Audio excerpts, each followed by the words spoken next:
Hello aspirants, our team really appreciate the kind of support that we have been getting all this while to our education content from you guys. आप लोगों के काफी messages और suggestions हम लोगों तक पहुंच रहे हैं and as time permits, we are trying to answer each one of them. अपनी note making series को आगे बढ़ाते हुए आज हम लोग देखेंगे इंटरनेशनल रिलेशन से रिलेटेड न्यूज़पेपर आर्टिकल्स को किस तरीके से सिलेबस वाइज अपने नोट्स में ब्रेक करके लिखना चाहिए. I welcome you all in today's video. Let's start the lecture.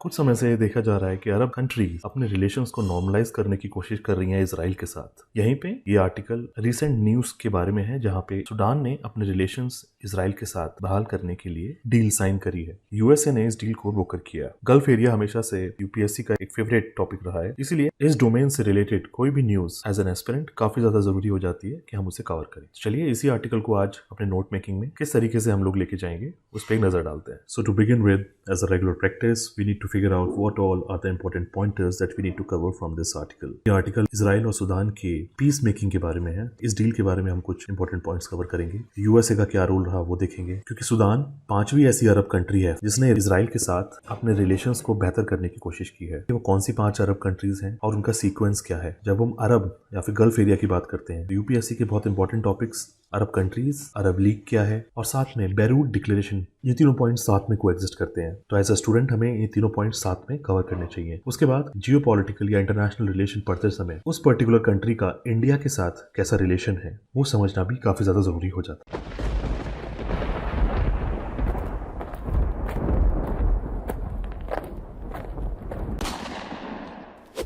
Newspaper reading से कॉम्प्रिहेंड करने की एक स्किल डेवलप होती है. यूपीएससी या कोई भी एग्जाम पूरा पेपर हमको रीड करके समझना बहुत ज्यादा जरूरी है. अटेम्प्ट करने से पहले कॉम्प्रिहेंड करने की skill all of a sudden develop नहीं होती. न्यूज़पेपर रीड करने से हमारी यही कॉम्प्रिहेंशन स्किल होना होती है. आइए देखते हैं किस तरीके से आर्टिकल हमने छोटे फॉर्मेट में ब्रेक करा. आर्टिकल बताता है सुडान और इजराइल के बीच के रिलेशंस बहाल हुए हैं.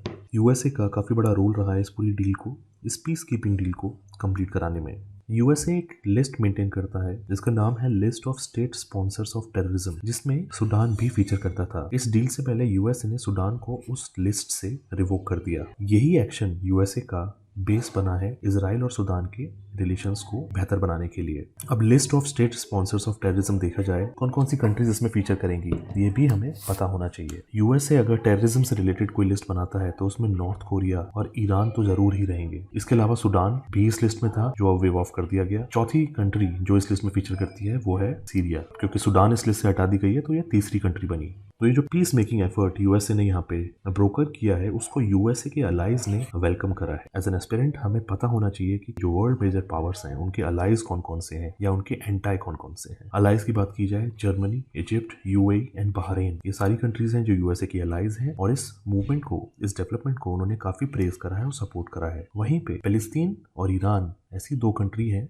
जिन्होंने इस डेवलपमेंट को कंडेम और रिजेक्ट करा है. As the article clearly mentions that Sudan is the 5th Arab country who has taken up this initiative forward of normalizing its relationship with Israel. Sudan से पहले 4 वो कौन सी कंट्रीज हैं जिन्होंने इसराइल के साथ अपने रिलेशंस नॉर्मलाइज करे हैं वो जानना और उनकी टाइमलाइन जानना भी हमारे लिए काफी ज्यादा जरूरी हो जाता है. 1967 में आपको याद हो 6 डे वॉर लड़ी गई थी इसराइल और उसके नेबरिंग कंट्रीज के बीच में. उस वॉर के बाद अरब लीग ने इसराइल के एग्जिस्टेंस को रिकॉग्नाइज करने से साफ इनकार कर दिया था. पहली कंट्री जिसने इसराइल के साथ अपने रिलेशंस नॉर्मलाइज करे वो थी इजिप्ट और ये हुआ था 1979 में. उसके बाद 1994 में जॉर्डन ऐसी दूसरी कंट्री थी जिसने अपने रिलेशन इसराइल के साथ नॉर्मलाइज करे. उसके बाद 2020 में यूएई, बहरीन और सुडान ऐसी 3 और कंट्रीज जिन्होंने अपने रिलेशंस नॉर्मलाइज करे. तो ये सीक्वेंस, ये क्रोनोलॉजी हमें याद होनी चाहिए. पहली कौन सी कंट्री थी वो थी इजिप्ट. इजिप्ट के बाद Jordan, UAE, Bahrain and Sudan. Article में अरब कंट्रीज का बार बार जिक्र है. इसके बारे में बेसिक फैक्ट्स हमें अपने नोट्स में कवर करना जरूरी है. ऐसे तो अरब कंट्रीज की कोई फॉर्मल डेफिनेशन नहीं है, बट ये एक ग्रुपिंग है 22 कंट्रीज की. ये 22 कंट्रीज अरब लीग के मेंबर्स भी हैं. अरब कंट्रीज वो कंट्रीज है जिनकी ऑफिशियल लैंग्वेज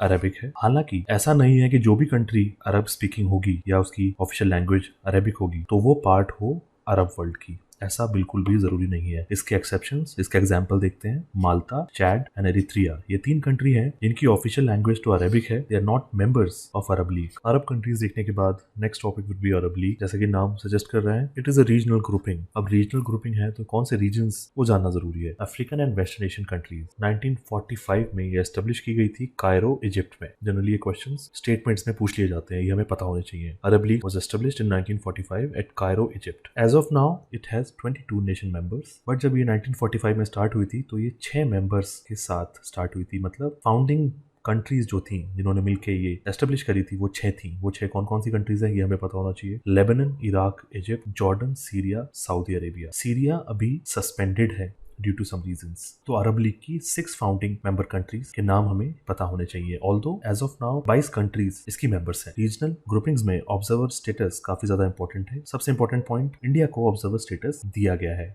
इसके अलावा Brazil, Eritrea, Venezuela, Armenia and Chad, ये 6 कंट्रीज हैं जिनके पास ऑब्जर्वर स्टेटस है अरब लीग का। यहाँ पे एक बहुत ही ट्रिकी क्वेश्चन बनाया जा सकता है, चैड एंड एरिथ्रिया। लास्ट स्लाइड में हमने देखा था ये 2 countries along with Malta exception थे, वो कंट्रीज जिनकी ऑफिशियल लैंग्वेज तो अरबिक है बट वो अरब लीग का पार्ट नहीं है। तो यहाँ पे क्वेश्चन आपसे इस तरीके से पूछा जा सकता है, which of the following countries with Arabic as their official language have the observer status within Arab League. तो उसमें वो आपको एरिट्रिया दे देगा, चैड दे देगा और माल्टा भी दे देगा। तो ये पता होना चाहिए, माल्टा एक्सेप्शन था उन कंट्रीज का जहां पे ऑफिशियल लैंग्वेज तो अरबिक है बट अरब लीग का वो पार्ट नहीं है। माल्टा के पास ऑब्जर्वर स्टेटस भी नहीं है अरब लीग का। जैसे कि हमने लास्ट स्लाइड्स में बताया था, जब भी आप लोग गल्फ कंट्रीज या अरबिक वर्ल्ड को स्टडी करेंगे, अरब लीग, अरब कंट्रीज और बेरूट डिक्लेरेशन एक साथ स्टडी करिए। ये दोनों हमने कवर करे। Now we'll look upon Beirut Declaration. This is a declaration which was made by Arab League in 2019. At that point in time, Arab League had 20 member countries. आज की date में it has 22 members. 2019 में it had 20 countries. And this declaration was made during Arab Economic and Social Development Summit. एक summit हुई थी जिसका नाम था Arab Economic and Social Development Summit. And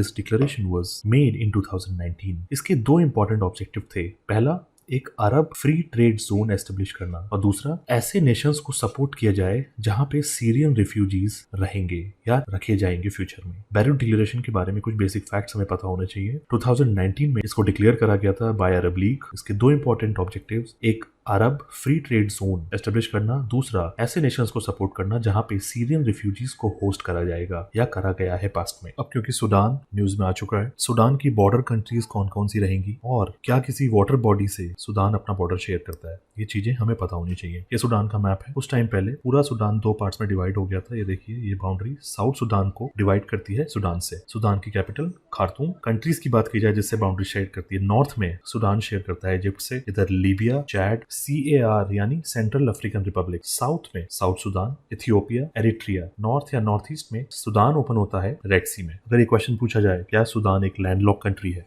तो आंसर होगा नहीं, बिकॉज नॉर्थ ईस्ट में सूडान की ओपनिंग है रेड सी में। Let's move on to next slide. कोई भी कंट्री न्यूज में है या रीजनल ग्रुपिंग न्यूज में है, इंडिया के साथ उसके रिलेशंस किस तरीके से, कभी भी आपको रिलेशंस समझने हैं या मेंस में आंसर लिखना है तो मल्टी फेसेट आंसर्स आप लोग लिखिए। हिस्टोरिकल एस्पेक्ट लिखिए, कल्चरल एस्पेक्ट लिखिए, इकोनॉमिक एस्पेक्ट लिखिए, सिक्योरिटी के फ्रंट पे किस तरीके से रिलेशंस, अपनी इन्फॉर्मेशन को डाइवर्सिफाई करते हुए अपने आंसर्स को प्रेजेंट करें। सारा डेटा इंटरनेट पे फ्रीली अवेलेबल है। इतनी सारी साइट्स हैं जो डेली ये इन्फॉर्मेशन आपको प्रोवाइड कराती है। इन सबका यूटिलाइजेशन मैक्सिमाइज करिए। इकोनॉमिक फ्रंट पे अगर देखा जाए, इंडिया और अरब लीग किस तरीके के रिलेशंस शेयर करता है, बहुत ही अच्छा बायलैटरल ट्रेड इन दोनों के बीच देखा जाता है। ऑलमोस्ट 180 बिलियन US डॉलर का 60% क्रूड ऑयल का इंपोर्ट अरब लीग की कंट्रीज से आता है। एक बहुत ही बड़ा नंबर माइग्रेंट वर्कर्स का इंडिया से जाता है अरब कंट्रीज में काम करने के लिए। As per United Nation World Migration Report, around 6.5 से 7 मिलियन इंडियंस काम करने जाते हैं अरब कंट्रीज में। इसके अलावा इंडिया के हाइड्रोकार्बन सेक्टर में काफी ज्यादा इन्वेस्टमेंट आता है गल्फ कंट्रीज से। तो इकोनॉमिक फ्रंट पे कुछ इंपॉर्टेंट पॉइंट्स थे। ये लिस्ट एग्जॉस्टिव नहीं है। सिक्योरिटी एस्पेक्ट से देखा जाए, अगर इंडिया के काफी अच्छे रिलेशन है ओमान से। इंडिया ने डकम पोर्ट जो ओमान में है वो भी एक्वायर करा है मिलिट्री पर्पसेस के लिए। ये एक सेंस ऑफ सिक्योरिटी प्रोवाइड कराता है इंडियन ओशन रीजन में चाइना के